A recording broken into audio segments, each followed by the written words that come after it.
known as the BBI initiative, and of course so many other discussions that will be on the floor of Senate. To now want to take you live to Senate.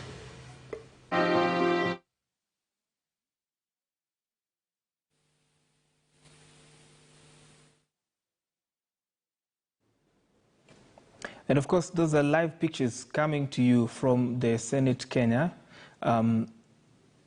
Speaker Kenneth Lusaka is convening the sitting there to discuss this Constitutional Amendment Bill of 2020, among other issues that will be tabled on the floor of the House. Of course, the controversial BBI initiative, which has elicited a lot of reactions from either political factions, will be discussed there. Among them also the revenue allocation bill, because we understand Senate is the chief oversight body for devolution. So let's now cross live. The Senate session has started, and this is the live feed. To go and find a person with your name in the corridors. So maybe you should make a similar order for Senator Linturi so that he comes and we can proceed. Thank you. Senator Linturi.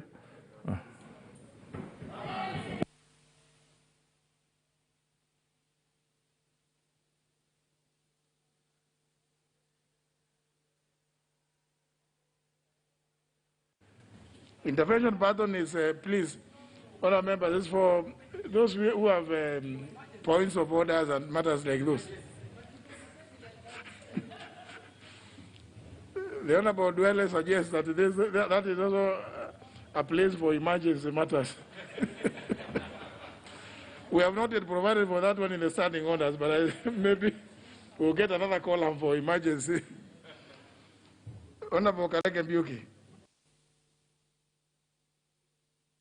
Okay.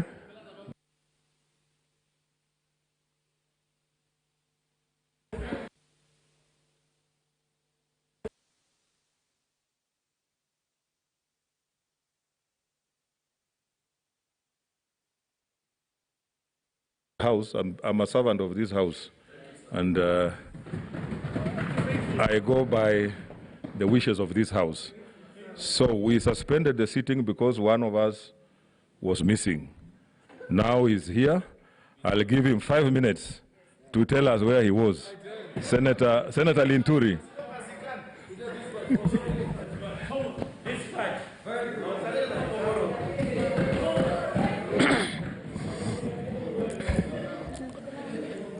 Thank you, Mr. Speaker, for according me this opportunity to brief the House what I've been doing since the House was adjourned, when give us an opportunity to go and read the BBI bill, the report of the committee, and then be able to get back to this chamber at 2:30 to debate on the same.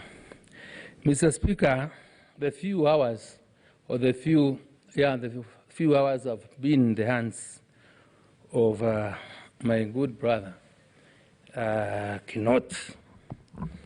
has not been one of the best experiences, to say the least. And Mr. Speaker, even before getting there, I really must thank this House. I must thank you.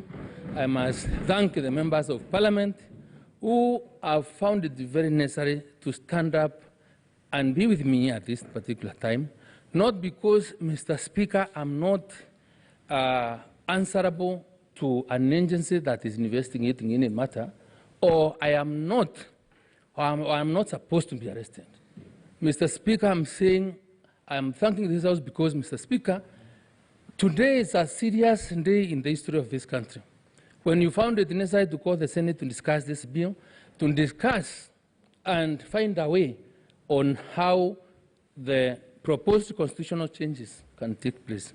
But, Mr. Speaker, despite that serious moment in our history that will never probably come in the next few months, and the way I represent the people of Meru, and the people of Meru expecting me to give my ideas and their thoughts because I've been discussing with them and what position they want me to take, I find it very absurd because, Mr. Speaker, I would have been summoned to go to the DCI on Monday or yesterday or any other day.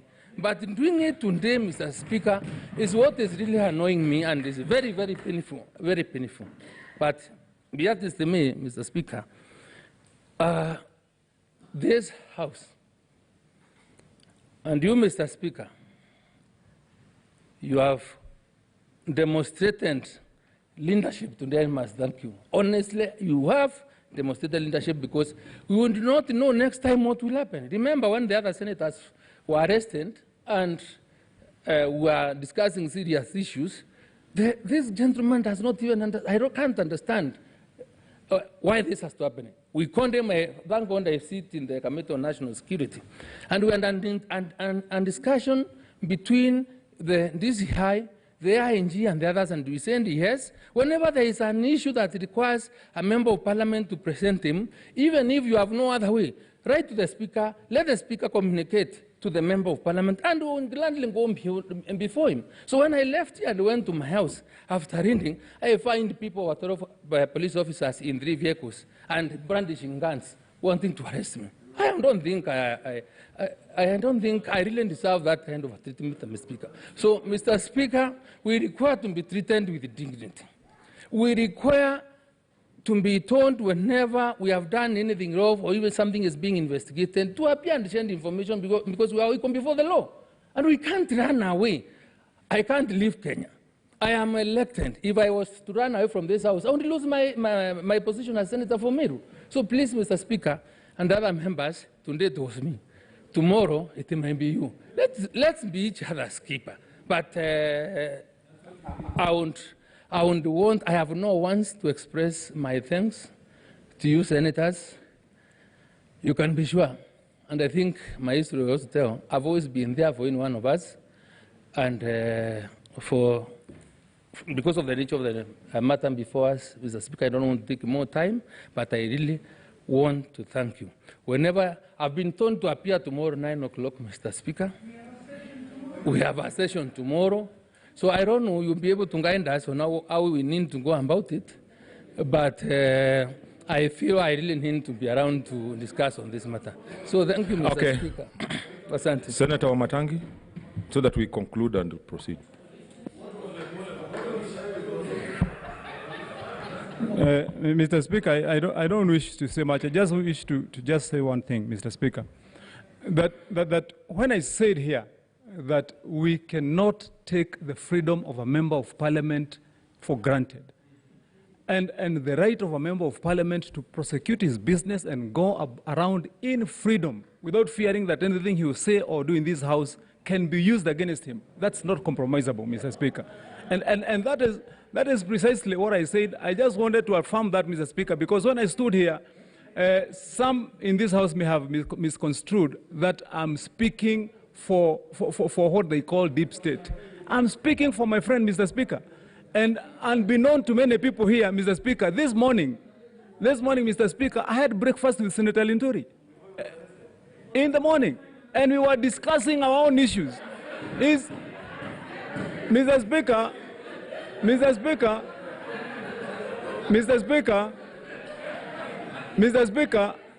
me put it to rest for anyone who is in doubt. Order, Senators. Senator Linturi is my personal friend for many years, and he ought to have said that when he's here. Our relationship has not started yesterday. And so when I went to speak there, Mr. Speaker, I was not speaking for only a member of parliament, I was speaking for a friend, Mr. Speaker. Okay. And that's what we shall do for any member, if there is anything. Okay, order. Thank you. Order, senators. Order, senators. I know, order, senators. Okay, Senator Chariot, I think we want to... Thank you, Mr. Speaker. As a House, we really appreciate, first of all, you listening to our plight and the fact that this solidarity has brought Senator Linturi back to the House. And as colleagues, that's a big lesson. If we stick together, all these people who are trying to reduce this very honorable House to a rubber stamp will scatter in 7 directions. Even as we transact the business that is before us, Mr. Speaker, I want to plead with all our colleagues that please let this be the guiding spirit and attitude. because we have a duty that surpasses our political leanings or any ambitions that we may carry, either our own or for different people. Mr. Speaker, Senator Linturi has made a request to you that tomorrow at 10 a.m. he'd wish to be in the chamber and participate in the deliberations without feeling bothered or intimidated or as if he has to report somewhere else. Will it be too much, Mr. Speaker, if we made a request to you as a House that you write to the people that are looking for Senator Linturi, let them know that tomorrow is a very important day in the calendar of this legislature, as such that Senator Mithika Linturi is not available at any time between 10 a.m. and 6:30 p.m. Afterwards, if we conclude the business that will be before us, they can look for him. And I'm sure he's a good, respectable civil servant, civil citizen. Therefore, he will present himself if they want him afterwards. Therefore, Mr. Speaker, my humble request is that you just guarantee Senator Linturi of his presence in the House tomorrow at 10 a.m. Okay, order. Let me say this, so that we...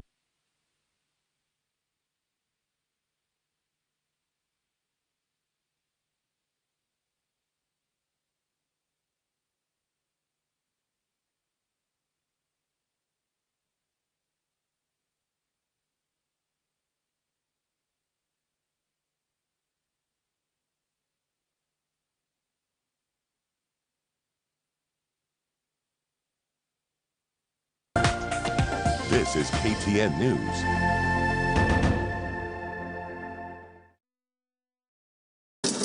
Mfalme wa himaya ya Magharibi anaitwa Jeremiah wa Hungu Wekesa, wenyeji wanamuita mtetezi wa haki na mahitaji ya tumbo ya watu wa ukanda huu. Sima ni chakula cha kila siku na kipenzi cha wengi. Wengine wasipoonja sima wanaugua. Na shughuli ya kusaga mahindi ili kupata unga huwa ni changamoto kwa wengi. Wenyeji husafiri mwendo mrefu kutafuta mashini za kusaga. Nilitengeneza hii mashine kusaidia the ordinary mwananchi. It's affordable, ambapo haihitaji fuel. Unatumia tu energy yako kiasi na unatengeneza chakula.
You do your best out there.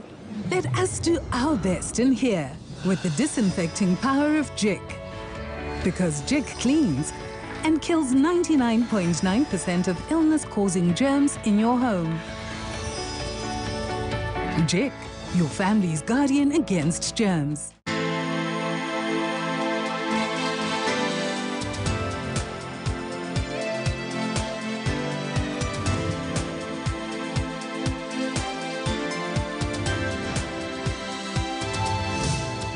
KTN News. Get the whole story.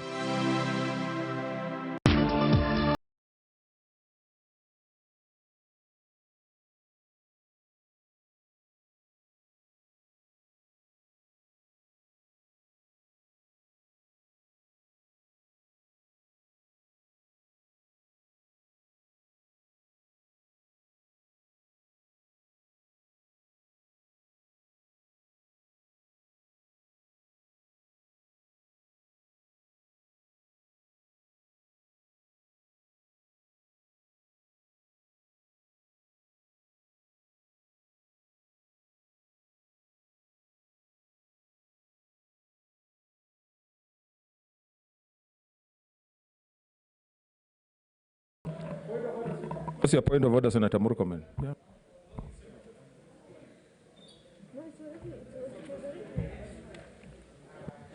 Mr. Speaker,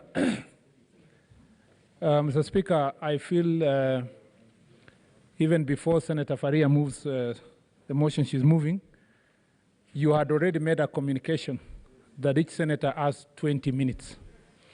Number, Mr. Speaker, sorry, you know when you are online, you are on this thing called virtual, sometimes you miss some communication. The Speaker, if you had made a communication that is 10, she's moving a motion that it is 10, I have a problem with that. And I had said as much. That, Mr. Speaker, this is just once in a lifetime opportunity for us to discuss a very serious matter. Mr. Speaker, we can even be up to midnight, the next day, for 2 days, for 3 days. We're discussing a constitution that took 20 years to be made, Mr. Speaker, that many people lost their lives fighting for.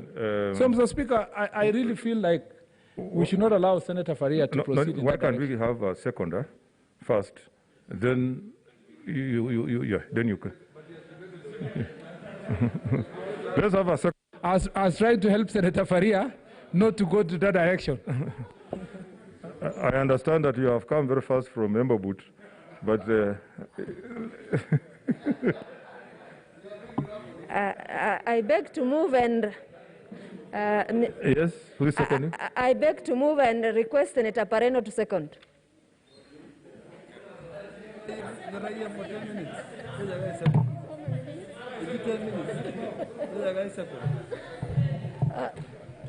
Mr. Speaker, I second.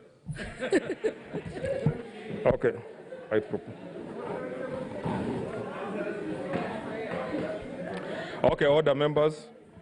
I propose the question, which is that notwithstanding the provisions of Standing Order 1064, pursuant to Standing Order 1061, the Senate resolves that each senator shall be limited to speak for not more than 10 minutes on the motion at order number 1 in the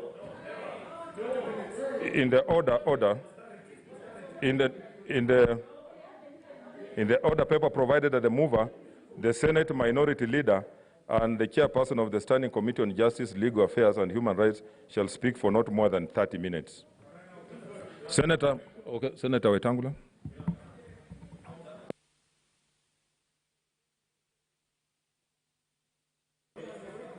Can you sanitize the microphone? Yes.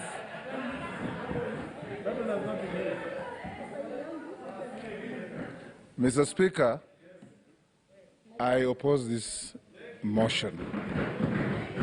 And I want to urge the leadership, Mr. Speaker, both the majority and the minority, that we should resist any temptation, act, or omission that entrenches the feeling that we are a rubber stamp. Mr. Speaker, these documents that we have all participated in getting them to where they are have far-reaching effects on our country. And we are the leaders. We are the representatives of the millions of Kenyans out there.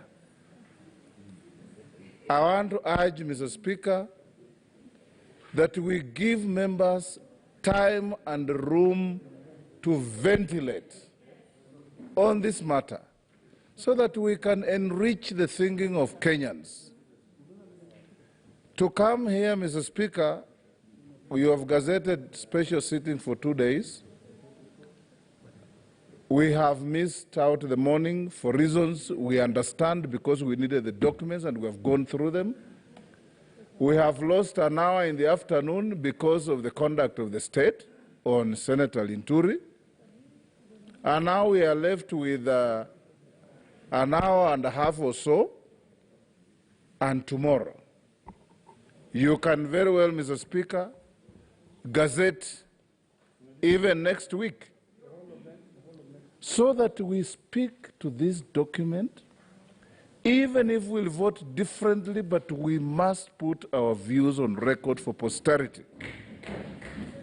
Because, Mr. Speaker, we are touching and affecting the lives of each and we must tell Kenyans why we are doing so. We have already been told repeatedly by some young politicians out there that we have no right to question, that we are rubber stamps, that we are conveyor belts, that not even a comma, that whatever. If that is the case, the adage of Parliament remains, have your way, let me have my say. And that's what we should give Kenyans, Mr. Speaker, and allow us, give the majority leader, the minority leader, the usual 1 hour, and I suggest that you give us 20 minutes for some members. Some of us will require about 40 minutes so that we can ventilate on this matter as seriously and as exhaustively as we can. Thank you, Mr. Speaker. I want to urge, Mr. Speaker, in fact, in the interest of saving time and in the interest of making progress and in the interest of telling Kenyans what we are doing, that the senator who has moved the motion abandons it so that it collapses as if it was never there in the first place. Order, senators. Since this is a procedural motion and is a voice, it's a noise vote. Order, you know, you are already eating into the time you are asking for. So let me put the question. You take a vote so that then you can even have 50 minutes. I have no problem. So I now put the question, which is that notwithstanding the provisions of Standing Order 106.4, pursuant to Standing Order 106.1, the Senate resolves that each senator shall be limited to speak for not more than 10 minutes on the motion at order number 1 in the order paper, provided that the mover, the Senate Minority Leader, and the chairperson of the Standing Committee on Justice, Legal Affairs, and Human Rights shall speak for not more than 30 minutes. As many of that opinion say aye. As many of country review say nay. Nay. The noes have it, therefore you will have your leader. Majority Leader.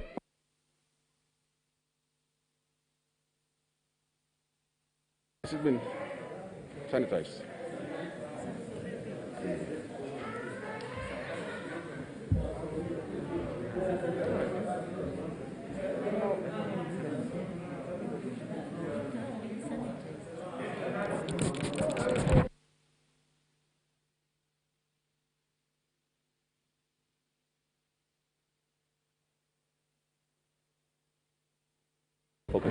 Okay, Leader, as you move, what that ruling means is that now we go back to Standing Order number 106, where the leader has 60 minutes, the seconder 60 minutes, the chair 60 minutes, and the rest of you 20 minutes.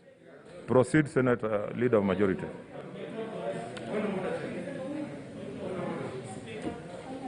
Point of order. What's your point of order, Senator Sakaja? Thank you, Mr. Speaker. And Mr. Speaker, I'd urge that you're able to listen. Mr. Speaker, we appreciate that you've clarified that now we go back to the status quo, where the leader of majority and the seconder have an hour, and the chair of the committee has 30 minutes. Mr. Speaker, I'd like to request, because the reason the chair of the committee has 30 minutes is because he's led this process very ably and he has penned a report. Mr. Speaker, I also have a minority report that is informing the debate. So, Mr. Speaker, I urge that I get, while the chair might need 30, I would need just 60 minutes, Mr. Speaker. 60 minutes is 1 hour to move the minority report. Order. To give context, or at the very least, Chair, as I finish, to be treated as equally as the chair in terms of the time given, so that members can understand the different perspective in the minority report. So, Chair, I'm requesting you